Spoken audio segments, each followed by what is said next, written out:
காலையில ஏர்லியராக ஏஞ்சி browsing centre கிளம்பியாச்சு. ஏர்லியரானோடனே 5, 6 மணிலாம் நினச்சிடாதீங்க.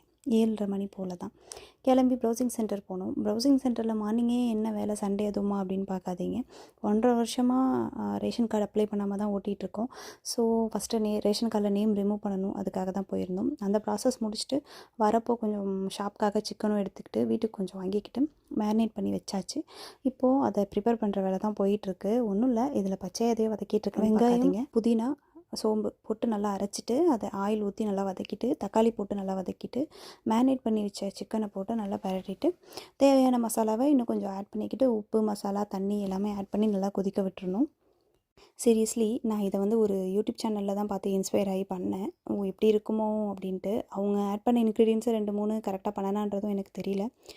ஆனால் டேஸ்ட்டு சூப்பராக இருந்துச்சுங்க. வேணா நீங்களும் ட்ரை பண்ணி பாருங்கள் எப்படி இருந்துச்சு. அதை முடிச்சுட்டு சிங்கில் கொஞ்சம் பாத்திரம் கிடந்துச்சு. சரி அதையும் வாஷ் பண்ணி போட்டுட்டு கொஞ்சம் நேரம் போய் உட்காரலாம் அப்படின்னு சொல்லிட்டு வாஷ் பண்ணேன். அப்புறம் தான் ஞாபகம் வந்துச்சு, நேற்று வாங்கி வச்ச வாட்டர் மெலன் அப்படியே இருக்குது, ஹஸ்பண்ட் வந்தால் ஜூஸ் போட்டு கொடுக்கலாம் அப்படின்னு சொல்லிட்டு அதை கட் பண்ணுற ப்ராசஸில் இறங்கிட்டேன். அதில் குளிக்கரண்டி வச்சே எடுத்தால் தான் ஈஸியாக வந்துடுது இல்லையா? ஸோ அதெல்லாம் எடுத்துகிட்டு சீட்லாம் எடுத்து டிஸ்போஸ் பண்ணிவிட்டு மிக்சியில் போட்டு அரைச்சி ஒரு டம்ளர் ஊற்றி குடிச்சிட்டு ஹஸ்பண்டுக்காக பேலன்ஸ் வச்சாச்சு. பாய்.